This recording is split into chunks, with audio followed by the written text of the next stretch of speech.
नेपालमा फेरि एकपटक सरकार परिवर्तन भएको छ। एकीकृत माओवादीले पुरानो गठबन्धन तोडी नयाँ गठबन्धन बनाएसँगै सरकार परिवर्तन भएको हो। नयाँ गठबन्धनमा एकीकृत माओवादी, नेकपा एमाले र राष्ट्रिय स्वतन्त्र पार्टी समावेश छन् भने उपेन्द्र यादवको पार्टी पनि सरकारमा प्रवेश गर्ने हल्ला छ। राजनीति परिवर्तनमा राप्रपा पनि सरकारमा जान्छ भन्ने बजारी हल्लामा राप्रपाको आधिकारिक विचार बाहिर आइसकेको छ र राप्रपा सरकारमा नगई आफ्नो माग पूरा नभए सदन र सडकबाट पूर्व घोषित आन्दोलन गर्ने चेतावनी दिएको छ। राष्ट्रिय प्रजातन्त्र पार्टीले नेपाल सरकारको प्रधानमन्त्री तथा सबै जिल्लाको सिडिओलाई 40 बुँदे माग पत्र गत फागुन 9 गते बुझाएको थियो, जसमा भनिएको छ कि राप्रपाले वर्तमान संविधानबाट नेपालको दीर्घकालीन शान्ति, स्थिरता, एकता, सामाजिक सौहार्दता, सार्वभौमसत्ता, भौगोलिक अखण्डता, अन्तर्राष्ट्रिय अस्मिता, नेपालको विशिष्ट धर्म, संस्कृति र सभ्यताको जगेर्ना, सुसंस्कृत राजनीतिको प्रवर्धन तथा देशको आर्थिक रूपान्तरण सम्भव नभएको भन्नेमा प्रश्न पारेको छ। सङ्घीय लोकतान्त्रिक गणतन्त्र कार्यान्वयनको 1.5 दशक बितिसक्दा पनि जनतामुखी हुन नसकेको राप्रपाको ठम्याइ छ। राज्यका रूपमा देशका हरेक प्रमुख अङ्गहरू भ्रष्ट, असक्षम र दूषित राजनीतिको शिकार भएको राप्रपाको निचोड छ। राज्यका प्रमुख आधारशिलाहरू न्यायालय, प्रशासन, प्रहरी, संवैधानिक निकाय, विद्यालय, विश्वविद्यालय सबै दूषित राजनीतिको चक्रमा फँसेका छन्। फलत देश संसारकै सबैभन्दा भ्रष्ट मध्येको मुलुकका रूपमा दर्ज भएको छ। यति थोरै विकास खर्च पनि राम्ररी खर्च गर्न नसक्ने अवस्थामा देश पुगेको छ भनी ज्ञापन पत्रमा उल्लेख गरिएको छ। यस्तै सङ्घीयताका कारण साधारण खर्च बढेको र प्रत्येक वर्ष तिर्न बाँकी ऋण खर्बौले बढेको, साथै ऋण तिर्न ऋण नै लिनुपर्ने अवस्था रहेको भनिएको छ।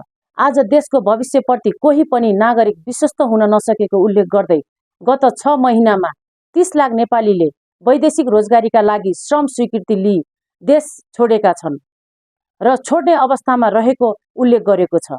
देशको शक्तिको रूपमा परिचित युवा वर्गहरू बाहिरिने क्रम बढेसँगै व्यवसायीहरूमा बढेको निराशाका कारण पुँजी पलायन बढी देश खोक्रो भइसकेको उल्लेख गरिएको छ। देश बनाउने मात्र नभई देश बचाउनु पर्ने बिन्दुमा नेपाल पुगिसकेको हुँदा अब मुलुक कुनै पनि हालतमा यही अवस्थामा रहिरहन सक्दैन।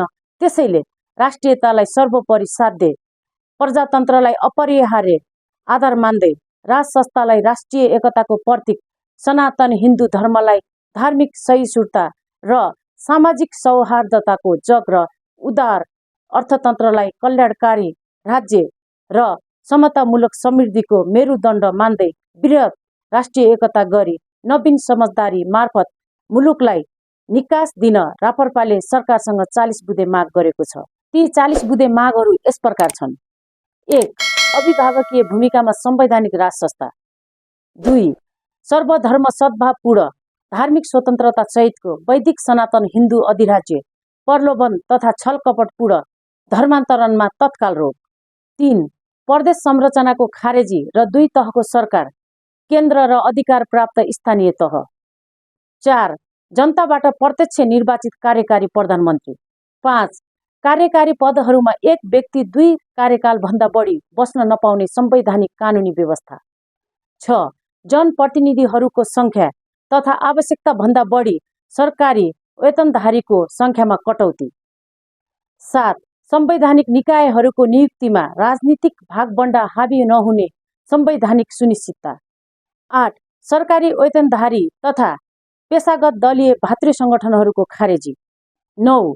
कर्मचारी तथा कामदारहरूले सम्झौता वा प्रचलित ऐन कानुन बमोजिम सेवा सुविधा पाए नपाएको अनुगमन तथा कार्यान्वयनका लागि विशेष सरकारी निकायको स्थापना। 10. सम्पूर्ण राष्ट्र सेवक वेतनधारीहरूको सर सुविधामा वृद्धि तर भ्रष्टाचार नियन्त्रण र सुशासनको प्रत्याभूति। 11. देशभरि निशुल्क र गुणस्तरीय सार्वजनिक शिक्षा र स्वास्थ्यको सुनिश्चितताका लागि आवश्यक उपायहरूको अवलम्बन। 12. सार्वजनिक शिक्षा र स्वास्थ्यको सुधारका लागि विज्ञहरू सम्मिलित उच्च स्तरीय शिक्षा र स्वास्थ्य सुधार आयोग गठन। 13. तत्काल सबै नेपाली नागरिकलाई स्वास्थ्य बिमाको पहुँच पुर्याउँदै बिमितलाई इच्छाएको अस्पतालमा उपचार गर्न पाउने सुनिश्चितता। 14. भ्रष्टाचार न्यूनीकरण पारदर्शिता, जवाबदेहिता र प्रभावकारी कार्य सम्पादनका लागि राज्यका सम्पूर्ण संयन्त्रको अन्तर्राष्ट्रिय स्तरको डिजिटलाइजेसन। 15. 2046 सालपछिका उच्च पदस्थ नेता, कर्मचारी र तिनका परिवारको सम्पत्ति छानबिन गर्दै अवैध सम्पत्ति जफत गरी दोषीलाई कडाभन्दा कडा कारबाही। 16. नीतिगत निर्णयका नाममा मन्त्री परिषदबाट हुने निर्णयको छानबिन र कारबाहीको व्यवस्था। 17. एनसेल, ललिता निवास, व्हाइट बडी, सुन, नक्कली भुटानी शरणार्थी, गोकर्ण रिसोर्ट काण्ड लगायत सबै ठूला भ्रष्टाचारहरूको पुनः र पूर्ण छानबिन। 18.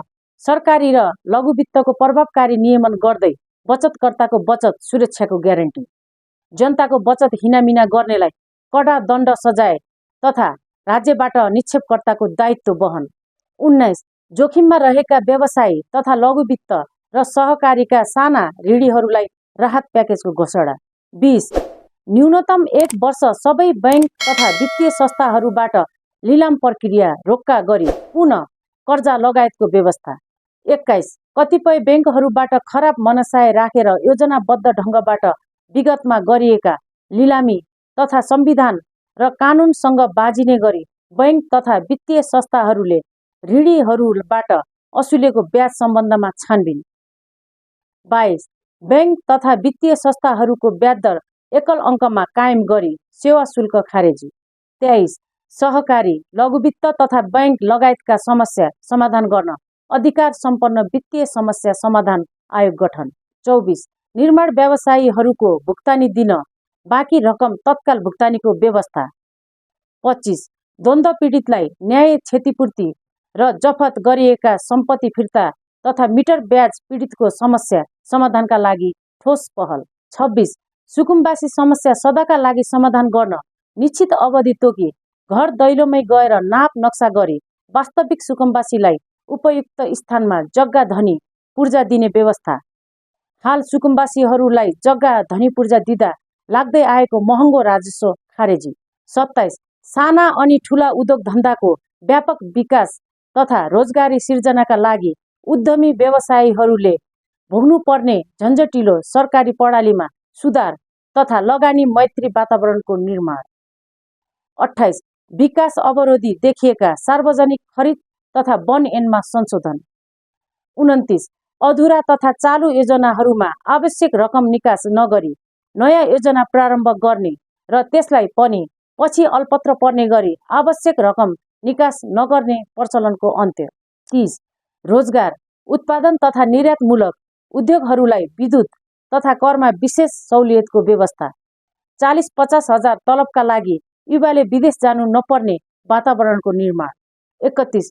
कृषि कल्याण कोषको निर्माण, साना किसानका लागि सहज र सहुलियत दरमा कृषि कर्जाको प्रवाह तथा कृषि मल कारखानाको स्थापना। गत 5 वर्षमा कृषि अनुदान कति र कसलाई दिइयो भन्ने बारे श्वेत पत्र प्रकाशन र छानबिन। 32. पर्यटन प्रवर्धनका लागि पर्यटकीय क्षेत्रहरूको सरसफाई, सुधार, व्यवस्थापन, अन्तर्राष्ट्रिय बजारीकरण तथा घरेलु, क्षेत्रीय र अन्तर्राष्ट्रिय कनेक्टिभिटीमा व्यापक सुधार। 33. नेपालको ऊर्जा खपत, सिँचाइको आवश्यकता, बाढी नियन्त्रणलाई मध्यनजर गर्दै र नेपालको आर्थिक विकास र दीर्घकालीन हितलाई सुनिश्चित गरी ऊर्जा निर्यात नीतिको निर्माण। 34. ऊर्जा तथा अन्य क्षेत्रमा स्वदेशी, गैर आवासीय तथा वैदेशिक रोजगारीमा रहेका नेपालीहरूको लगानी तथा सिपलाई प्रोत्साहन। 35. कमसे कम 100 वर्षपछिको नेपाललाई मध्यनजर गर्दै देशभरि पूर्वाधार, शहरी विकास र भू उपयोग नीतिको निर्माण र कार्यान्वयन। 36. देशभरि अतिक्रमित सार्वजनिक जग्गाहरूको खोजी र फिर्ती तथा धार्मिक, सांस्कृतिक, पुरातात्विक र प्राकृतिक सम्पदाहरूको अतिक्रमण अन्त्य गर्दै तिनको संरक्षण र प्रवर्धन। 37. परराष्ट्र मामिलामा कूटनीतिक निर्देशिकाको पूर्ण पालना तथा राजदूतहरूको नियुक्तिमा राजनीतिक भागबण्डाको अन्त्य गर्दै दक्षता र उत्कृष्टताको कदर। 38. छिमेकी राष्ट्रहरूको संवेदनशीलताको कदर तथा असंलग्न परराष्ट्र नीतिको पालना। नेपाललाई शान्ति क्षेत्र घोषणा गर्न पूर्ण पहल। 39 सिद्धान्तमा मात्र नभई व्यवहारमै सबै पिछडिएका र पछि पारिएका वर्ग, जाति, लिङ्ग, समुदायको समान अधिकारको सुनिश्चितता। 40 विदेशमा रहेका नेपाली नागरिकहरूका लागि सर्वोच्च अदालतको निर्देशनात्मक आदेश बमोजिम आगामी निर्वाचनमा मतदान अधिकारको ग्यारेन्टी जस्ता माग राखी मागपत्र बुझाएको छ। उल्लेखित माग पूरा नभएमा यही चैत्र 16 गतेदेखि सदन तथा देशभरि शान्तिपूर्ण आन्दोलन गर्ने निर्णय समेत गरेको छ।